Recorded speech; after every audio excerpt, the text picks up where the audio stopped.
So what I'll do is, let's say I'm a red teamer. I want to do some adversary emulation. I can utilize the navigator, which is available under MITRE-ATT&CK Navigator. I'll just change the theme to light here, and I'll create a new layer for the enterprise matrix here. So this will give me a modifiable canvas of the MITRE ATT&CK framework, the enterprise matrix specifically.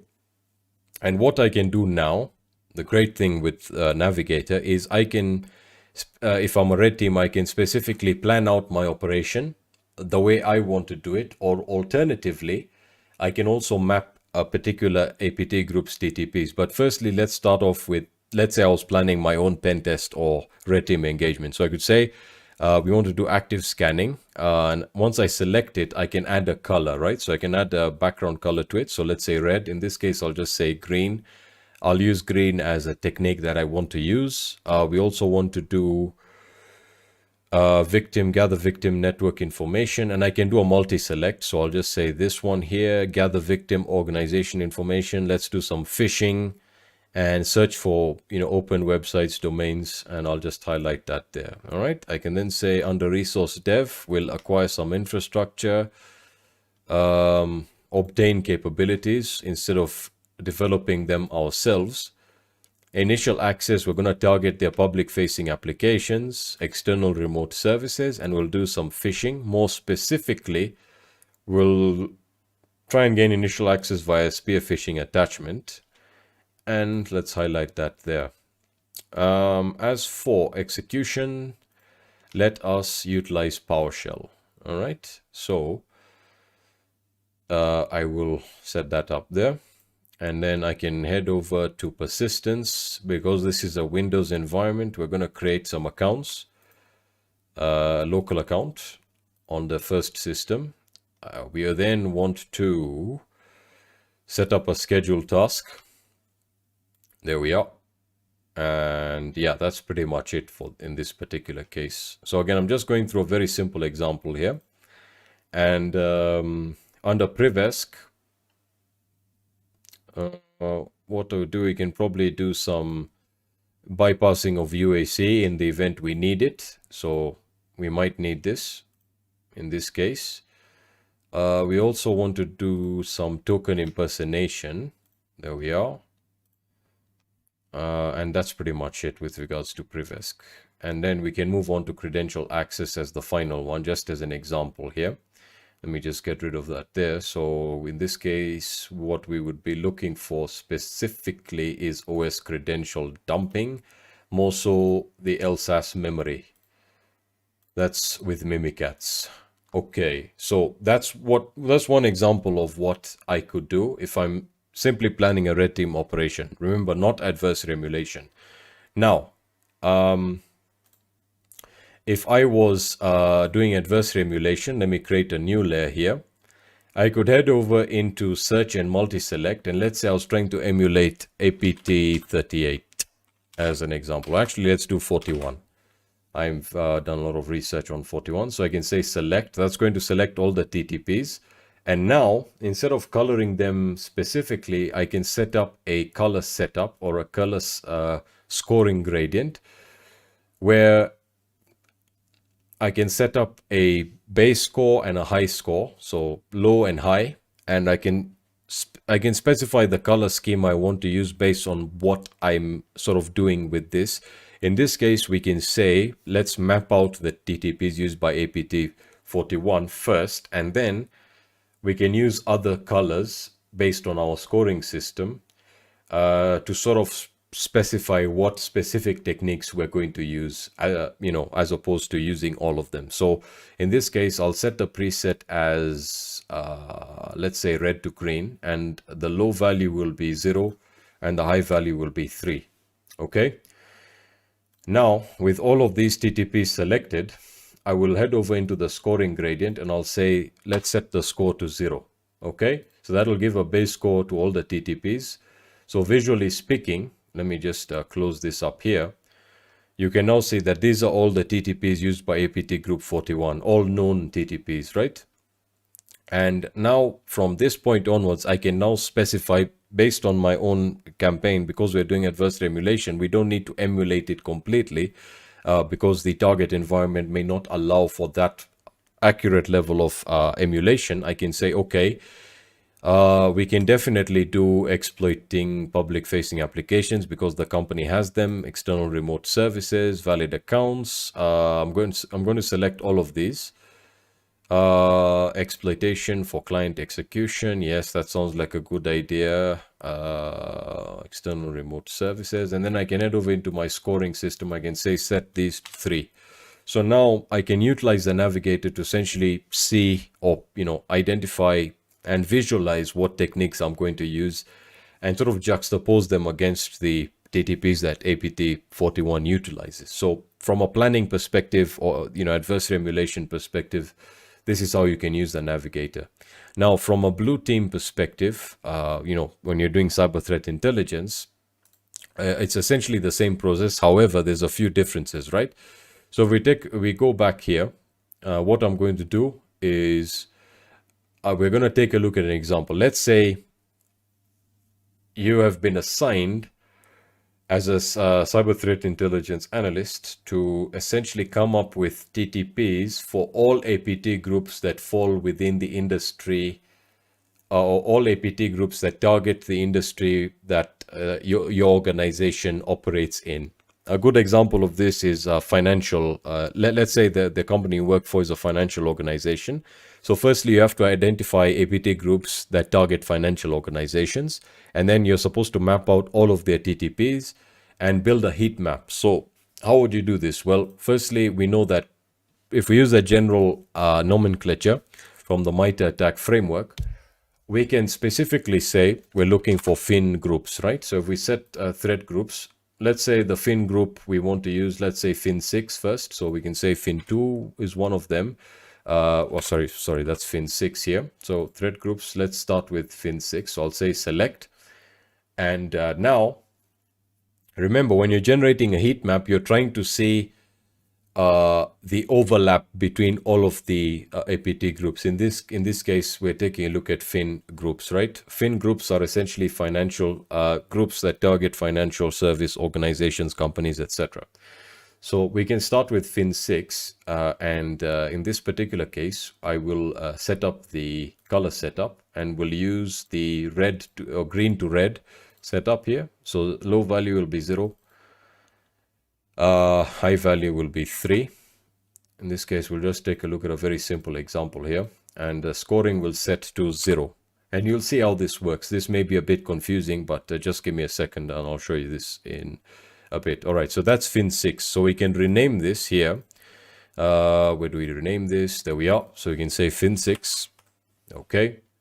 There we are. And you can also add metadata and links here. And I'll also show you how to annotate specific techniques here. It's very simple. You just right click here and then you can pretty much annotate here or add a comment. So there we are. I can annotate, but I'll take a look at this shortly here. So 1 second. I'll now create another layer. And in this particular case, we can also look for another FIN group here. So we'll say thread groups. Let's see one that's going to be particularly interesting here. So we can do FIN4, FIN5, FIN6. Those might be all potentially interesting. So I'll select that. And then I will set up the same color setup here, the scoring gradient. So I'll say the preset is green to red, and some of you may already know what I'm doing now. So 0 to 3, we'll set the scoring to 0. So that's, 1 second, let me just close this here.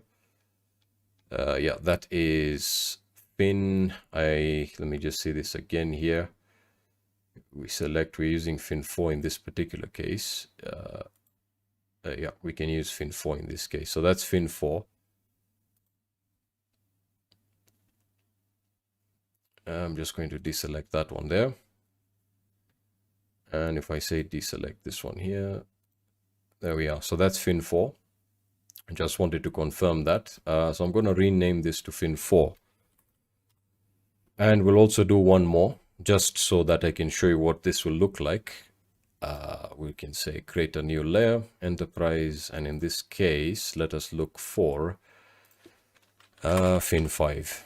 Okay, so select, set up the same scoring gradient here. So we'll set this to green to red, 0 to 3, and we'll set the score to 0. Now, you may be asking yourself, well, how do we combine all of this to see where they overlap, or what techniques all of these fin groups have in common? Well, firstly, let me rename this to fin5. This is where the navigator is really powerful. So I can create a layer from other layers. So I can create, there we are. I can use the enterprise attack version 12. And then under the scoring impression, I can combine all of these layers. So I can say A plus B plus C, right? Very simple. And I can hit create. Now, you will see something very interesting here, all right? The first thing I need to do is I need to set the color setup to green to red here. And I'll set this to 3, and I'll show. And then one thing that I need to highlight here, 1 second, let me just close that up here. One moment, I just want to see this here. Let me just deselect all those techniques. Any questions so far before I move forward? Oh god, looks like we have quite a few questions. All right, let me try and go through them.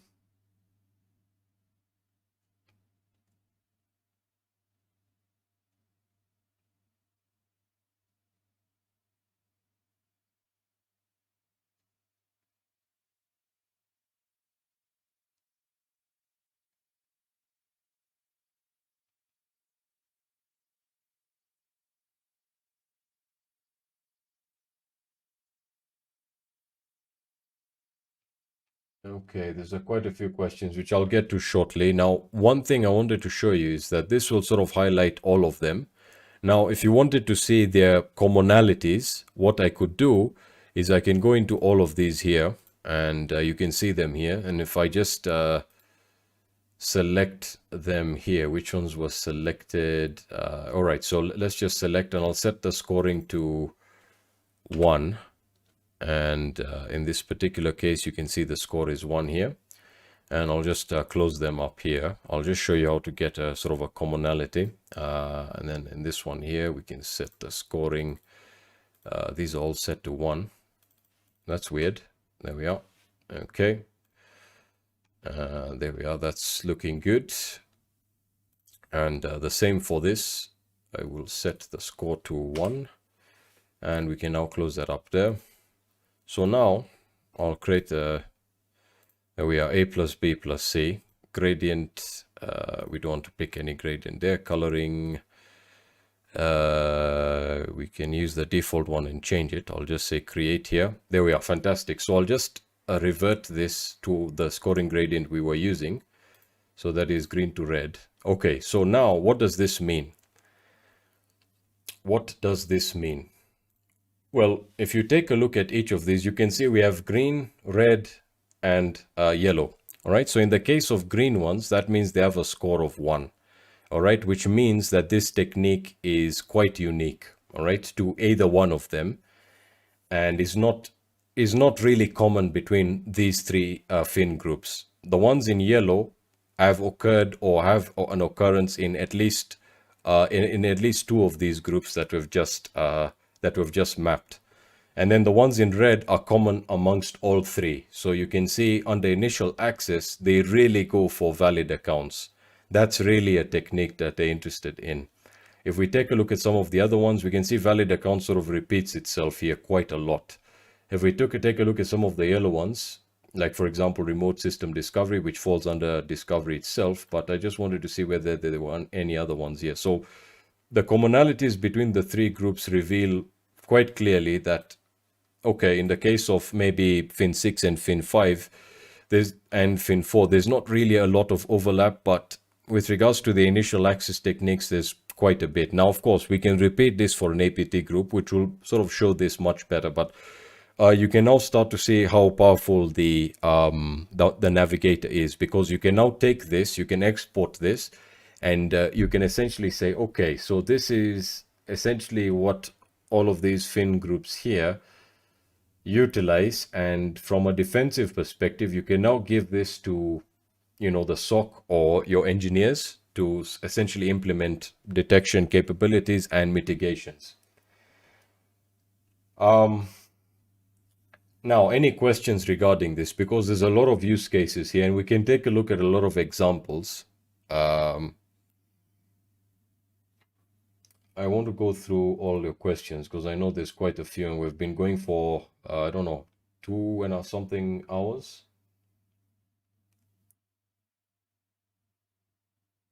Okay, so let's see. Can you show a quick walkthrough of identifying malware in an endpoint or trying to expand the attacker's fingerprint? As I said, I'm not. The focus of today's session was on MITRE ATT&CK. Now I can have these sessions if you guys want them every day, like live streams. I'm completely happy doing live streams because for me they're much easier to do. Plus, I can set up these sessions as well as labs as well. If you guys want that, we can probably cover that.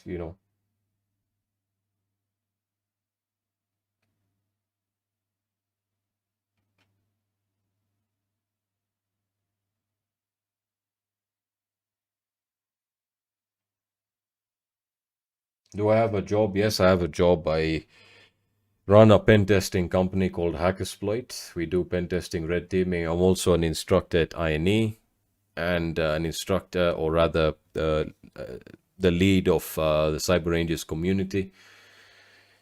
So, yeah, that's essentially what I do.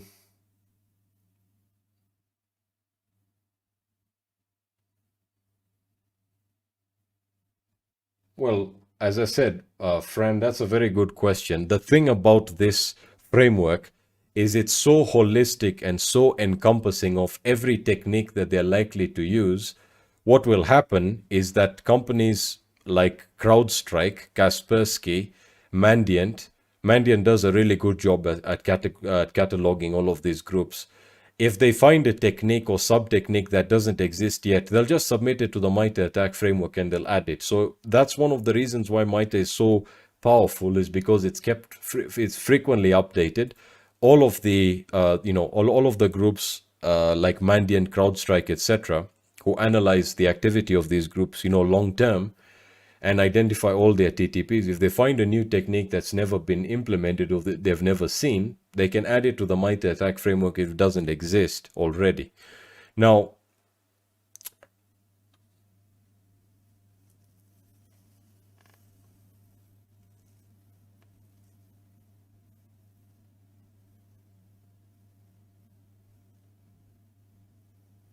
yeah, so I'm going to share this spreadsheet with you guys. I mean, I use it quite a lot. The first thing I would like to explain is the naming systems. Now, with CrowdStrike is pretty much they're pretty much the ones who came up with it. So you'll typically see under their naming nomenclature, they typically call groups from China. They'll have a prefix, which is just a name, and then any name, and then the suffix is typically going to be panda.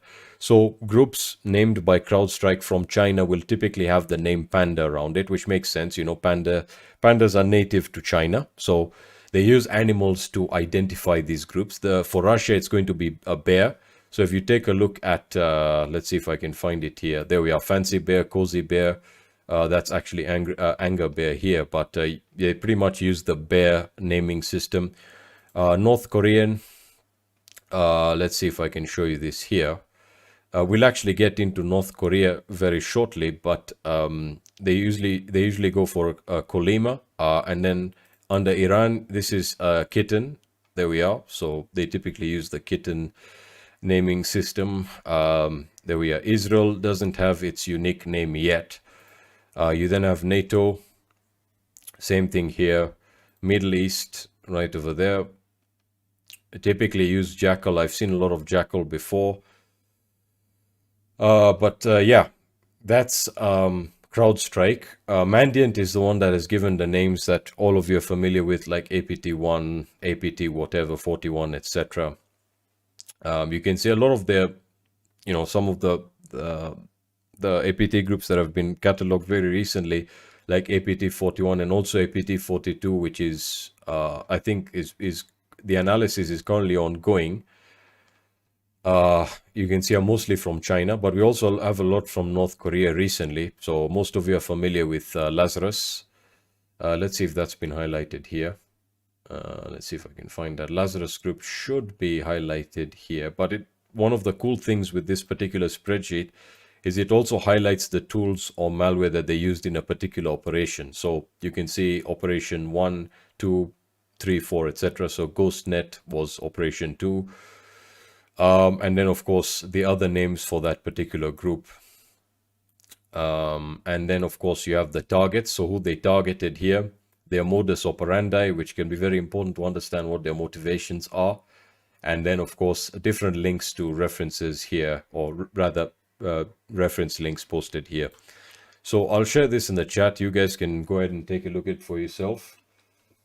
I'm just going to post it in here. It's you should be able to publicly access it.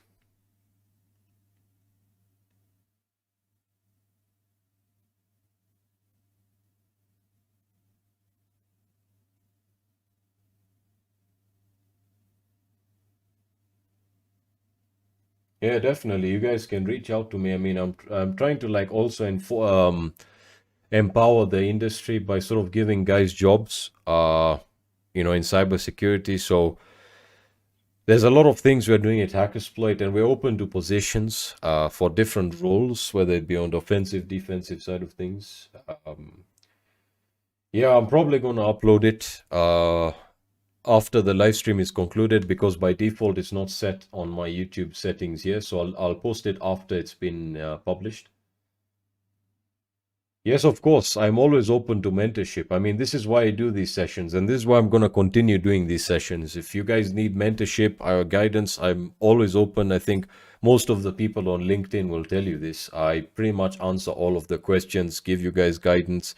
And by the way, I know about the earlier rant. I do apologize. I mean, I'm just trying to look out for people and essentially prevent them from getting into siloed thinking and into an ideological way of looking at technology. Because the thing about cybersecurity is you can't be rigid about your thinking. You have to be constantly dynamic, and you need to, you know, essentially look at the truth and facts.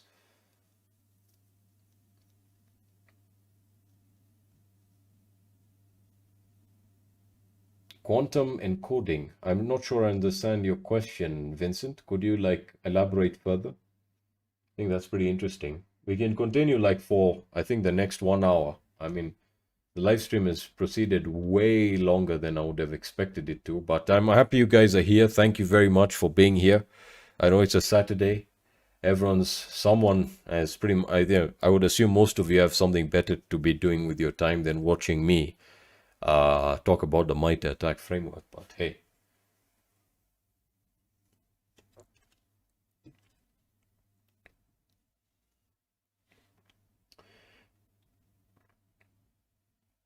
All right, cool. So I think we can continue with why I wanted to cover cyber threat intelligence, and we can take a look at a couple of other examples with. Oh yeah, that's one thing I wanted to highlight. So the same thing will apply to TTPs. So you can actually see, like, if we take a look at one here, like under valid accounts.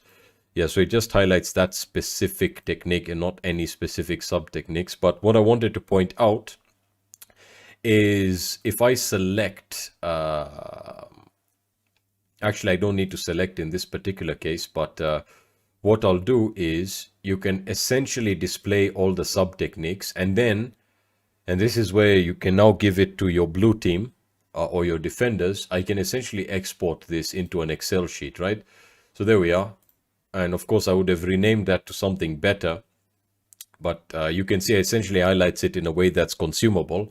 However, what you can also do is you can also annotate specific ones. So what I like doing to make it easier, if I right click on a particular technique or sub technique, I can view the technique on the MITRE ATT&CK framework, right? And I can copy this link if I'm exporting it to a spreadsheet, right? And then I can annotate on here. So I can click on comment, and I can just paste in the link there, or I can click on link. So I can add a link to this particular one here. So I can say URL there, and I can just say MITRE technique, just as an example. There we are. And then now, if I export this again, which I'll just change the name here, I'll just say fin groups, all right? There we are. Export that to Excel. There we are, fin groups. There we are. So what was, I can't even remember it, but we're taking a look at command and scripting interpreters. Let's take a step back here. So execution, command and scripting interpreters. That should have a link, a hyperlink. So let me just enable editing. If in the event it doesn't, then I said the best way to add it would be through the annotation system where you can. I'm just going to switch over here. Sorry about that. So you can pretty much add a comment. I'll just show you this as an example. Let me just add the comment there. That is there. That's weird that it doesn't. But the other export options that you have are the ability to render it to an SVG. I typically do this in reports for when I'm doing red teaming for adversarial emulation campaigns and how successful they were. So this was the final example that I wanted to show you. And I'm sorry that I'm bouncing around right now. But one thing that I usually like doing when I'm doing adversarial emulation is I'll just use a simple example now. So I'll create a new layer. Let's say I'm emulating APT21, not 21. Let's do 28. Okay. All right. So I'll select. What I'll do now is, again, I'll just use the color setup here. So we'll say red to green. Yeah, red to green. That'll work in this case. And then I'll set the score to 0. Actually, let's revert that to green to red. Yeah, hold on, hold the phone. I set that to grid. Let's set red to green. All right, there we are. Fantastic. So if I'm emulating this group verbatim, if I'm utilizing an adversarial emulation tool like Caldera, MITRE Caldera, which I've covered on the channel before, and we're essentially emulating all the TTPs, we've installed the agents on the target systems, then what I would do then is I would then go ahead and say, okay, was the defender successful in defending against, attacks against the external remote services? If they were, then I would select that particular technique and I would say, let's give this a score of 3. All right. What that means is that the company defended against that particular technique successfully.